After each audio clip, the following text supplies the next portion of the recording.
ओम नमो भगवते वासुदेवाय। ओम नमो भगवते वासुदेवाय। ओम नमो भगवते वासुदेवाय। नारायणं नमस्कृत्य नरं चैव नरोत्तमं देवीं सरस्वतीं व्यासं ततो जयमुदीरये। नष्टप्रायेषु भद्रेषु नित्यं भागवत सेवया भगवती उत्तमश्लोके भक्तिर्भवति नैष्टिकी। ओम ज्ञानतिमिरान्धस्य ज्ञानाञ्जनशलाकया चक्षुरुन्मिलितं येन तस्मै श्रीगुरवे नमः। नमो विष्णुपादाय कृष्णप्रेष्ठाय भूतले श्रीमते भक्तिवेदान्तस्वामिनिति नामिने। नमस्ते सारस्वती देवे गौरवाणी प्रचारिणे निर्विशेष शून्यवादी पाश्चात्य देशतारिणे। जय श्री कृष्ण चैतन्य प्रभु नित्यानंद श्री अद्वैत गदाधर शिवासादि गौर भक्तवृंद। हरे कृष्ण कृष्ण कृष्ण हरे हरे। हरे Ram Ram Ram Hare Hare.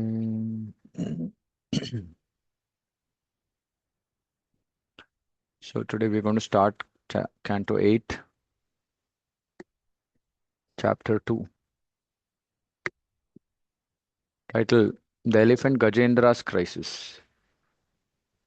So Gajendra, all of us know about Gajendra.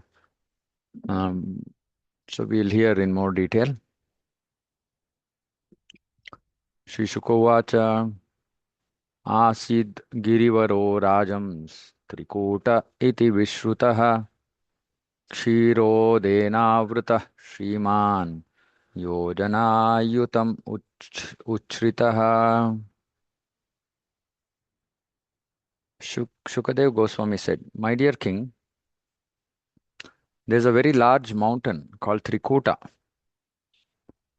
It is 10,000 yojanas. One yojana is 80 miles. It is 8 miles, sorry. It is so 10,000 yojanas, so 80,000 miles high. Being surrounded by the ocean of milk, it is very beautifully situated." So we can understand from this there are different parts of this earth which we don't have access to. We are in one Varsha, and even in this Bharata Varsha, there are so many places for which everybody doesn't. I mean, it's so huge, right? Then there are other Varshas.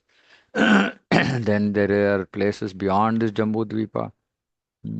So the earth is Bhumandala is huge,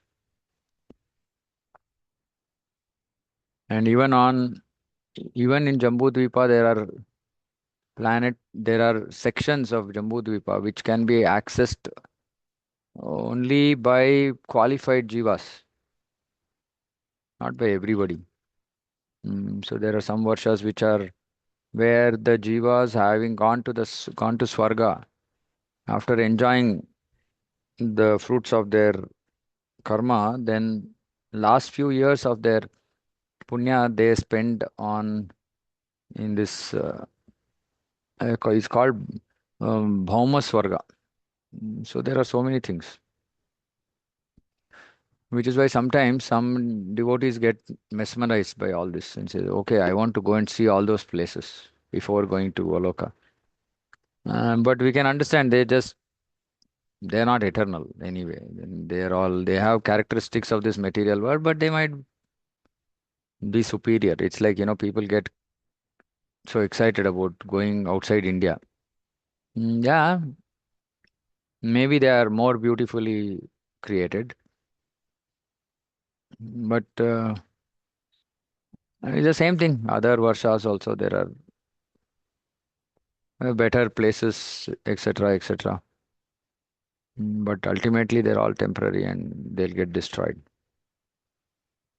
तावता विस्तृतः पर्यक् त्रिभिः शृङ्गैपयोनिधिं दिशखं रोचयन् आस्ते रौप्यायसहिरण्मयैः अन्यैश्च ककुभः सर्व रत्नधातुविचित्रितैः नानाद्रुमलता गुल्मैर्निर्घोषैर्निर्झराम्भसाम्. So this is again beautiful Srikuta mountain and its surroundings being described. Length and breadth of the mountain are of the same measurement. Length and breadth of the mountain are of the same measurement. You can imagine how huge it is. Uh, it's three principal peaks which are made of iron, silver, and gold. Beautiful all directions in the sky. So somebody might want to see, oh, I want to see a gold peak. And I want to see a silver peak. Mountain also has other peaks which are full of jewels and minerals and are decorated with nice trees, creepers, and shrubs. The sounds of the waterfalls and the mountain create a pleasing vibration. In this way, the mountain stands increasing the beauty of all directions. The ground at the foot of the mountain is always washed by waves of milk. The ground at the foot of the mountain is always washed by waves of milk that produce emeralds all around in the eight directions. Purport from Srimad Bhagavatam, we understand that there are various oceans. Somewhere there's an ocean filled with milk, somewhere an ocean of liquor, ocean of ghee, ocean of oil, ocean of sweet water. Thus, there are different varieties of oceans. So, where are these oceans? These oceans are between the varshas. Sorry, between the dvipas.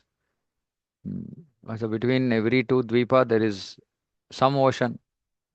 Like our Jambudvipa is covered by salt ocean. Like that, each and every dvipa is covered by different ocean with different contents. The modern scientists who have only limited experience cannot defy these statements. They cannot give us full information about any planet, even the planet on which we live. From this verse, however, we can understand that if the valleys of some mountains are washed with milk, this produces emeralds, mm, known as the ability to imitate the activities of material nature as conducted by the Supreme Person of Godhead. So when we see something which is extraordinary, which seems like, oh wow, we have to just remember this is Krishna says, just a drop of my opulence, just a drop of Krishna's opulence. So if this itself is so nice, just imagine what will Goloka Vrindavan be. Inconceivable, cannot be expressed in words. ಅವನು ಮುಂದೆ ಹಾಕೊಳಕ್ ಹೇಳಪ್ಪ ಇಲ್ಲ ಹಿಂದೆ ಹಾಕೊಳಕ್ ಹೇಳು ಸಿದ್ಧಚಾರಣ ಗಂಧರ್ವೈ Vidyadhara ಮಹೋರಗೈಃ किन्नरैर् अप्सरोभिश्च क्रीडद्भिर्जुष्टकन्दरः. The inhabitants of the higher planets, the Siddhas, Charanas, Gandharvas, Vidyadharas, serpents, Kinnaras, and Apsaras, go to the mountain to sport. Thus, all the caves of the mountain are full of these denizens of the heavenly planets. So, um, as ordinary men may play in the salty ocean, the inhabitants of the higher planetary systems go to the ocean of milk. They float in the ocean of milk and also enjoy various sports within the caves of Trikuta mountain, right? So we can understand that just like people go and surf in salty ocean, then the denizens of heaven go there, go to the ocean of milk and enjoy.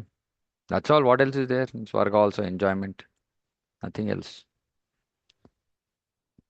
Because of the resounding vibrations of the denizens of heaven singing in the caves, the lions there, being very proud of their strength, roar with unbearable envy, thinking that another low lion is roaring in that way. In the higher planetary systems, there are not only different types of human beings, but also animals like lions and elephants. There are trees and the land is made of emeralds. Such is the creation of the Supreme Person of Godhead. Srila Bhaktivinoda Thakur has sung in this regard, Keshava Tuya Jagata Vichitra. My Lord Keshava, your creation is colorful and full of varieties. Vichitra is not, like in Kannada, Vichitra means strange. This is Sanskrit Vichitra. Vichitra means with variety. Geologists, botanists, and other so called scientists speculate about other planetary systems. But being unable to estimate the varieties on other planets, they falsely imagine that all planets, but this one, are vacant, uninhabited, and full of dust. Although they cannot even estimate the varieties existing throughout the universe, they are very proud of their knowledge and are accepted as learned by persons of a similar caliber. Mm. As described in Srimad Bhagavatam, Shvavid Varahoshtra karaihi samstuta purusha pashuhu. Materialistic leaders are praised by dogs, hogs, camels, and asses. And they themselves are also big animals. So Prabhupada elsewhere also saying that birds are like in Bhagavad Gita, birds of the same feather flock together. So their dogs, hogs, camels, and asses, and whom they worship are also dogs, hogs, camels, and asses, but bigger animals. One should not be satisfied with the knowledge imparted by a big animal.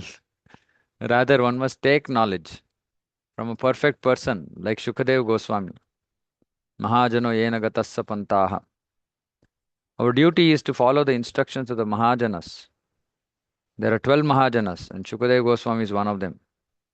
Swayambhur Narada Shambhu Kumara Kapilo Manu Prahlado Janako Bhishmo Balir Vayasiki Vayam. Vayasaki is Shukadev Goswami. Whatever he says, we consider to be factual. That is perfect knowledge. The valleys beneath the Trikuta mountain are beautifully decorated by many varieties of jungle animals, and in the trees, which are maintained in gardens by the demigods, varieties of birds chirp with sweet voices. Trikuta mountain has many lakes and rivers with beaches covered by small gems resembling grains of sand. Hmm. Like here on this earth, we have ocean, salty ocean, and then grains of sand. So in this Trikuta mountain, there are looks like ocean of milk and grains of small gems. Mm. So you can understand how much importance they'll be giving to small gems. It's like how much importance will be give to grains of sand. That's all relative.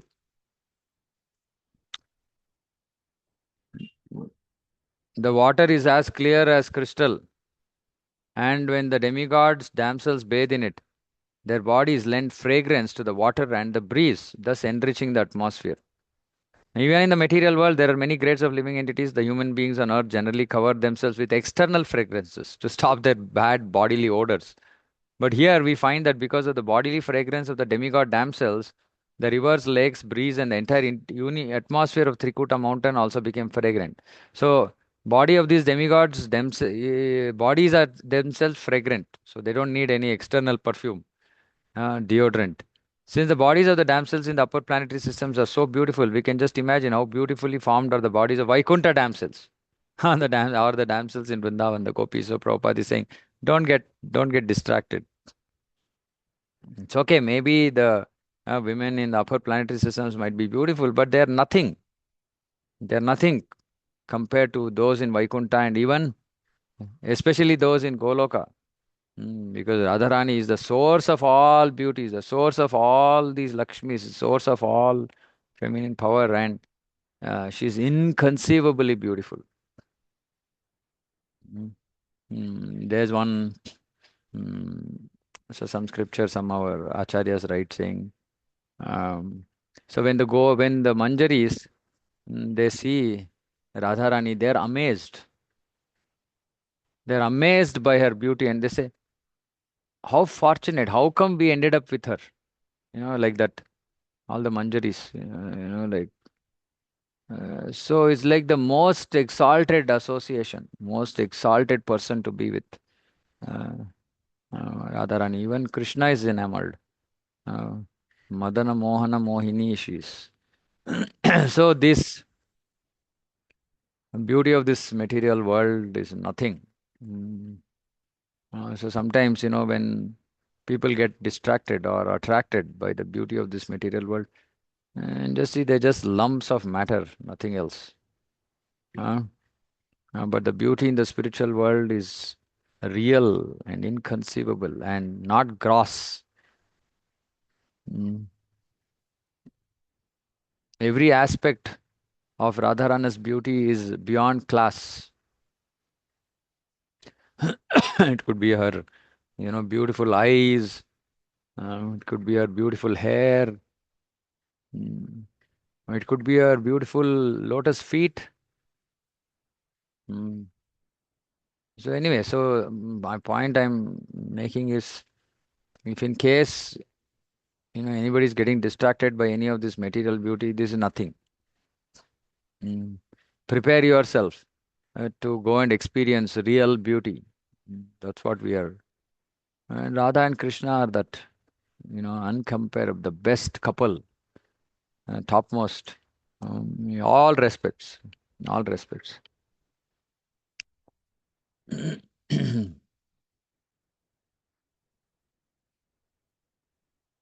the valley of Trikuta mountain, there is a garden called Rutumat. This garden belonged to the great devotee Varuna and was a sporting place for the damsels of the demigods. Flowers and fruits grew there in all seasons. Among them were Mandaras, Parijatas, Patalas, Ashoka, Shampaka, Chuta, Piyala, Panasa, Mango, Amrataka, Kramuka, coconut trees, date trees, and pomegranates. All kinds of trees. There are also Madhukas. So, Prabhupada, for those words for which there are no English equivalents, is used the Sanskrit. Madhuka, palm tree, Tamala, Asana, Arjuna, Arishta, Udumbara. This Udumbara is a it has oval shaped fruits. Actually, in Garga Samhita, there is comparison of this Udumbara with the shape of this Brahmanda. It's the shape of Udumbara. Plaksha, banyan trees, Kimshuka, and sandalwood trees. There are also Pichumarda, Kovidhara, Sarala, Suradaru, grapes, sugarcane, banana, jambu, Badari, Badri, Badrinath. Badrinath name has come from this Badri. So Lakshmi takes on form of a Badri because Vishnu is doing tapasya there. Narayana. Narayana is doing tapasya. So then Lakshmi takes the form of this Badri tree to give him shelter from the elements. So that place became called as Badrinath. Aksha, Abhaya, and Amalaki. Anyway, long list of more. In that garden, there was a very large lake. In that garden, there was a very large lake. So we are in Trikuta. In Trikuta, there was a garden called, whoever is awake will tell. What is the name of the garden? Shavanam means this. You have to remember what is being spoken. Ritumat. There is a garden called Ritumat. In that Ritumat, there is a very large lake filled with shining golden lotus flowers, and the flowers known as Kumuda, Kalhara, Utpala, Shatapatra, which added excellent beauty to the mountain. There are also Bilva, Kapitha, Jambira, Bhallataka trees. Intoxicated bumblebees drank honey and hummed with the chirping of the birds, whose songs were very melodious. The lake was crowded with swans. See, actually, when we hear all this and visualize this, and visualize the environment that in which we are living, uh, crows, all kinds of garbage, donkeys, dogs. This is the environment we are in. And here, this is divine environment, right? Where there are, beautiful trees full of fruits, beautiful fragrant flowers, chirping of birds, bumblebees, chirping of birds whose songs were very melodious. Then lake was covered not by ordinary some useless animals, swans, karandava, chakravaka, cranes, flocks of water chickens, datyuha, coyote, other murmuring birds. Because of the agitating movements of the fish and tortoises, the water was decorated with pollen that had fallen from the lotus flowers. Lake was would be full of lotus. The lake was surrounded by Kadamba flowers, Vetasa, Nala, Nipa, Manjulka, Kunda, Karubaka, Ashoka, Shirishas, Kutaja, Inguda, Kubjaka, Swarnayuthi, Swarnayuthi, Naga, Punnaga, Jati, Mallika, Shatapatra, Jalaka, and Madhavi Latas. The banks were also abundantly adorned with varieties of trees that yield flowers and fruits in all seasons. Thus, the entire mountain stood gloriously decorated. Judging from the exhaustive description of the lakes and rivers on Trikuta mountain on earth, there is no comparison to their super excellence. On other planets, however, there are many such wonders. For instance, we understand there are 2 million different types of trees. And not all of them are exhibited on earth. 2 million different types of trees. Hmm. Srimad Bhagavatam presents the total knowledge of the affairs of the universe. It not only describes this universe, but also takes into account the spiritual world beyond the universe. No one can challenge the Srimad Bhagavatam's descriptions of the material and spiritual worlds. The attempts to go from the earth to the moon have failed. But the people of earth can understand what exists on other planets. There is no need of imagination. One may take actual knowledge from Srimad Bhagavatam and be satisfied. Be satisfied. Don't waste people's money to go to moon. Use it in a more appropriate way. The leader of the elephants who lived in the forest of the mountain Trikuta once wandered toward the lake with his female elephants. And now the story of Gajendra starts. He broke many plants, creepers, thickets, and trees, not caring for their piercing thorns. यद्गन्धमात्राद्धरयो Gajendra व्याघ्रादयो व्यालमृगा सखाड्गाः सखड्गाः महोरगाश्चापि भयात् द्रवन्ति स गौरकृष्णाः सरभाश्चमर्याः. Simply by catching scent of that elephant, all the other elephants, the tigers, and the other ferocious animals such as lions, rhinoceroses, great serpents, and black and white sarabhas fled in fear. The chamari deer also fled. Vrika mahisharksha shalya gopuchashala vrika markatascha anyatra kshudra harina shashadayah shashadayas charantyabhita yadanugrahena. By the mercy of this elephant, animals like foxes, wolves, buffaloes, bears, boars, gopucha, porcupines, monkeys, rabbits, the other deer, and many other small animals loitered elsewhere in the forest. They were not afraid of him. All the animals were practically controlled by this elephant. Yet, although they could move without fear because of respect. They did not stand before them. Because of respect, they did not stand before them. But they were not afraid, but they respected him. Mm. And they moved without fear.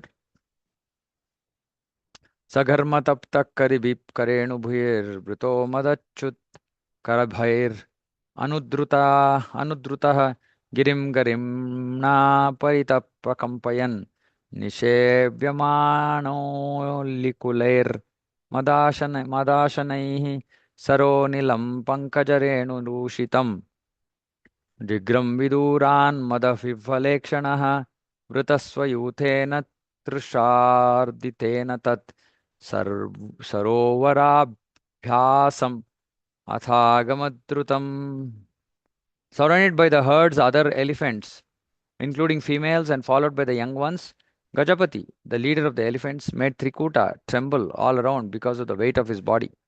He was perspiring, liquor dripped from his mouth, and his vision was overwhelmed by intoxication.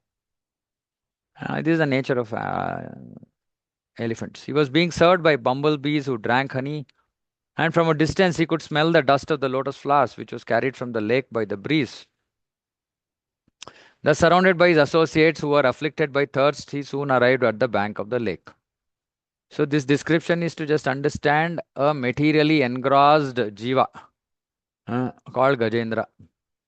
We can put ourselves in his shoes. Vigahya tasmin amratambu nirmalam hemaravindoৎpalarenurushritam papau nikhamam nija pushkarodhritam atmanamadbhi snapayan gatah klamaha. The king of the elephants entered the lake, bathed thoroughly, and was relieved of his fatigue. Then, with the aid of his trunk, he drank the cold, clear nectarian water, which was mixed with the dust of lotus flowers and water lilies, until he was fully satisfied. Like a human being who lacks spiritual knowledge and is too attached to the members of the family, the elephant, being illusioned by the external energy of Krishna, had his wives and children bathe and drink water. So, just like a human being who lacks spiritual knowledge. One who lacks spiritual knowledge is only attached to members of their family, not one who has spiritual knowledge. And this one truth is so difficult for our devotees to understand. Because they're doing devotion, but still in their heart they want comfortable family life, happy family life. Their focus is still family, family, family. They can't understand. So this verse is saying that one who has spiritual knowledge, he will not get materially attached to members of family. One who does not lack spiritual knowledge will think bodily conception of life, Prabhupada says. So they might get attached. And what is Gajendra doing? He is just taking care of his wives, children, blah, right? Usual stuff. Indeed, he raised water from the lake with his trunk and spread it over them. He did not mind the hard labor involved in his endeavor. So, this is again telling how people work so hard, struggle so hard just to earn money to take care of their family. So, Gajendra is also putting a lot of effort to take care of his family. By the arrangement of providence, O king, a strong crocodile was angry at the elephant and attacked the elephant's leg in the water. Elephant was certainly strong and he tried his best to get free from this danger sent by providence. So this is what happens to us also. Human beings busy, working hard, taking care of family, and suddenly when some big problem comes. How much ever strong one might be, he might not be able to get out of the danger which has been sent by providence because it's prarabdha, karma. Mm. Thereafter, seeing Gajendra in that grave condition, his wife felt very, very sorry and began to cry. The other elephants wanted to help Gajendra, but because of the crocodile's great strength, they could not rescue him by grasping him from behind. So we can understand materially, there is nobody whom we can depend on. There's nobody. Nobody can give us any protection. It's only the Supreme Lord. So Gajendra's associates are also trying, but they're not able to do anything because of the great strength of the crocodile. O king, the elephant and the crocodile fought in this way, pulling one another in and out of the water for 1,000 years. Upon seeing the fight, the demigods were very surprised. Thereafter, because of being pulled into the water and fighting for many long years, the elephant became diminished in his mental, physical, and sensual strength. Hmm. So one is physically exhausted, his mental strength also decreases, physical strength is anyway decreased, and also his sensual strength decreases. So Prabhupada writes elsewhere saying that, like doing upavas on Ekadashi, etc.,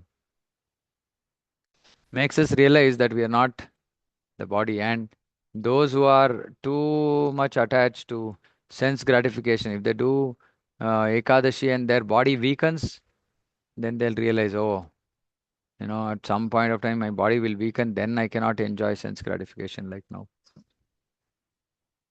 Some sense might prevail. Mm. So, in one sense, we are all very proud when our body is in good condition. Actually, we don't understand this. We'll understand only if we have gone through severe bodily trouble. Mm. And when body troubles, then mind becomes weak, then it's difficult to do bhakti. But those who go through this trouble day in, day out, they understand and they learn, okay, body is in trouble, it's okay. It will recover whenever it has to. I will continue with my service, my sadhana.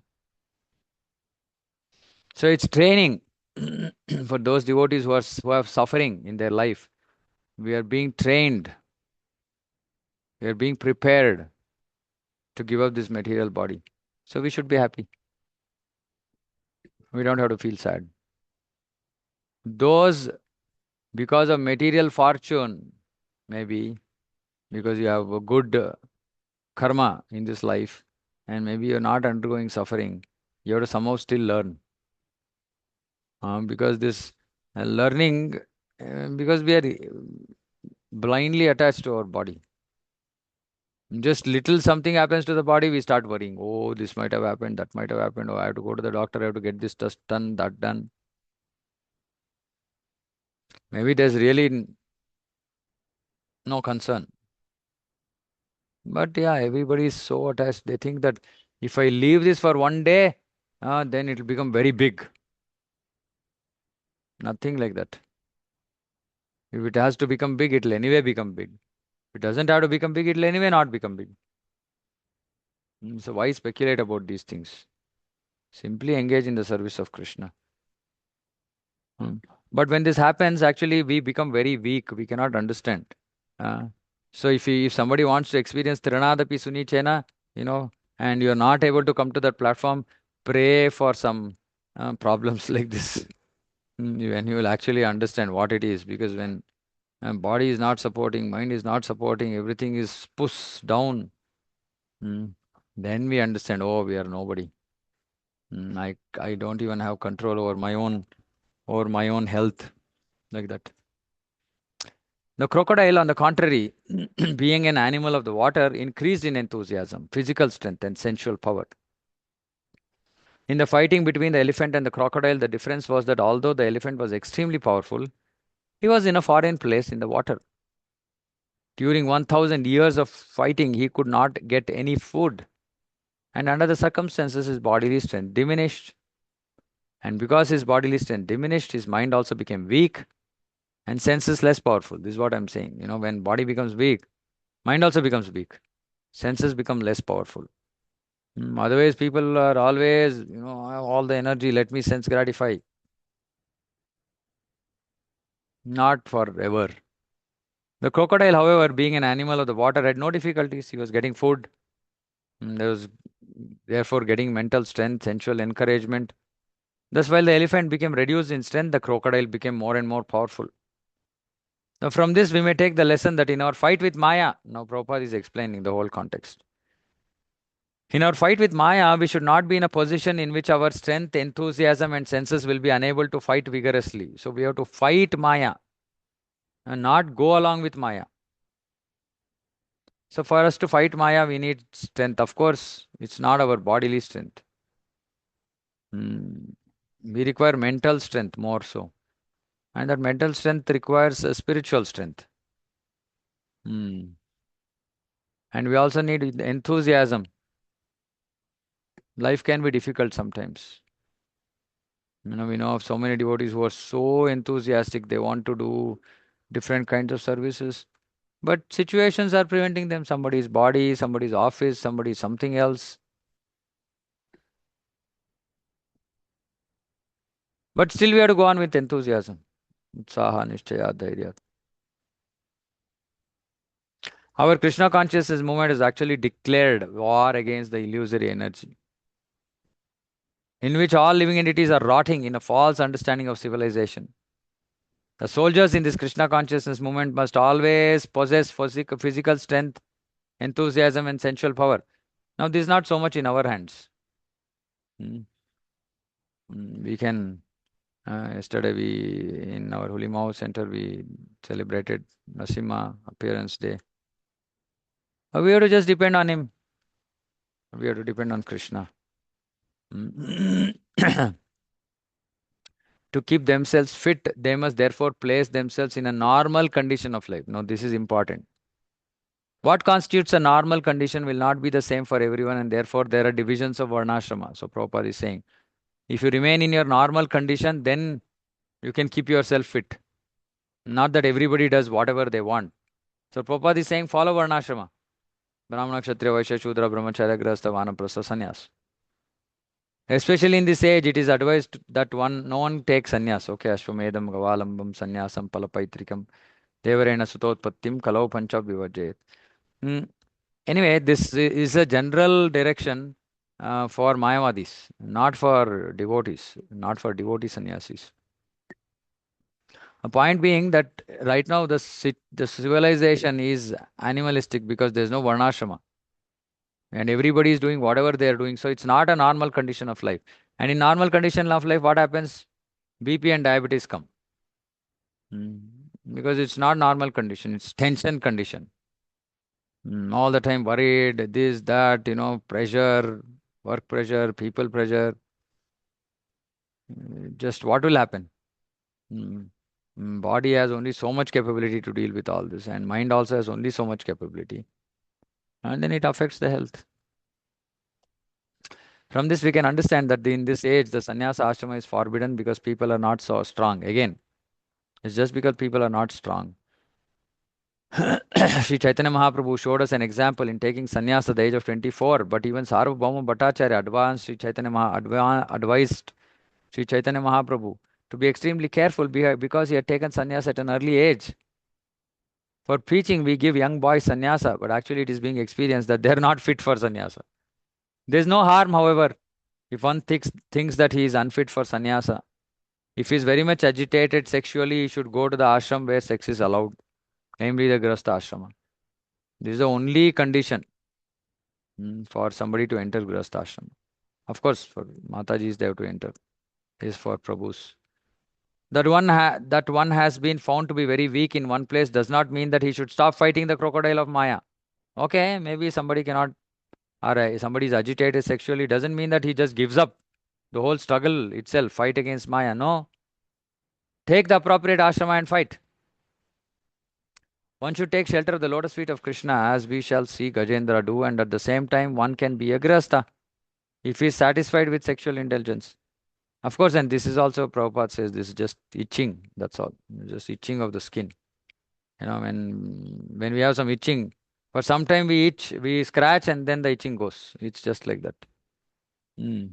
There is no need to give up the fight. Sri Chaitanya Mahaprabhu therefore recommended sthane sthita shrutigatam tanuvan manobhihi. One may stay in whichever ashrama is suitable for him.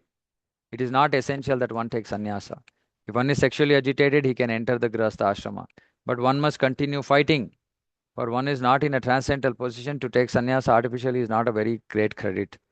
If sannyasa is not suitable, one may enter the grihastha ashrama and fight Maya with great strength.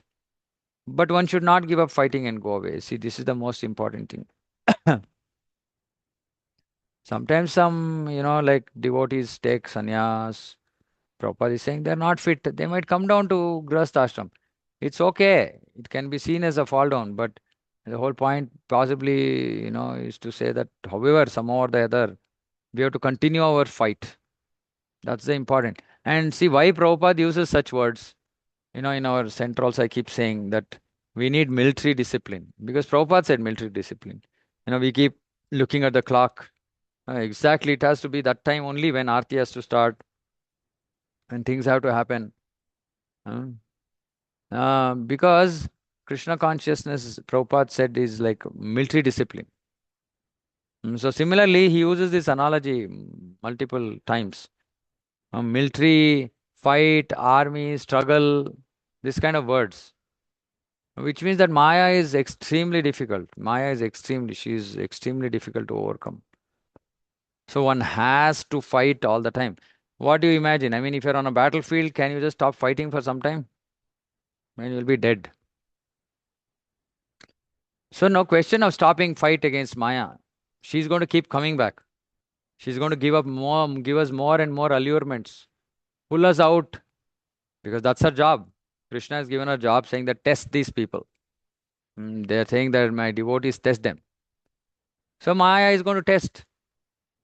She's going to throw material things at us that we like.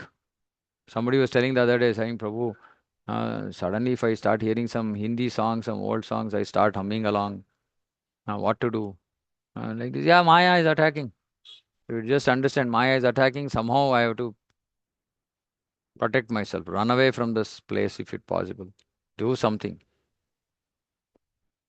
Don't just accept Maya. Don't just say, it's okay, Krishna's will that he played his old Hindi song for me. And sometimes devotees get confused about what is Krishna, what is Maya. So we have to recognize. It might be Krishna only through Maya, but if it's a test, we don't just say, oh, okay, Krishna has sent, so let me accept it. Hmm. Hmm. People, I mean, like devotees sometimes go crazy actually, all kinds of wrong logic. So say somebody came and gave me some food. How could I refuse it, Prabhu? I say, okay, fine. So was it prasadam? No. Then why did you eat? Food came to me. How can I reject it? Some sentiment, some sentiment. Just baseless sentiments we get stuck. Mm. Mm. Unless food is offered to Krishna, why should we eat? Of course, it's not that we should disrespect that food, but why should we eat? We should not eat. Because our consciousness is going to be spoiled. You can give it to somebody else. There's so many people who don't have food. Give it to them. All these sentiments have to be given up. We have to understand tattva as it is and follow it. Don't speculate for your convenience. We should not speculate. Say, no, no, no, we can do like this also, that also. All speculation. And we pull down our guard against Maya in the name of whatever, some sentiment. And then Maya attacks. Maya is relentless. She doesn't have any holiday. She doesn't have any Sunday. She doesn't give up. She is large energy and she's like super powerful. So unless we are constantly struggling, fighting, material world can be tough. Can be tough. Not that it has to be tough. It can be tough. Mm. So we have to take shelter of Krishna. That's all. What else do we need to do? We have to just take shelter of Krishna. Guru and Krishna, and they will take us to do. Mm. But don't forget fight. Don't forget to fight. Don't give up. If you're feeling very weak in your fight, talk to those devotees who are strong. Take shelter of Guru. Take shelter of Prabhupada. Mm. But the fight has to continue. Fight has to continue till we give up this miserable material world. Okay, so let me stop here. If there are any questions, comments, we can discuss. Anything, anybody?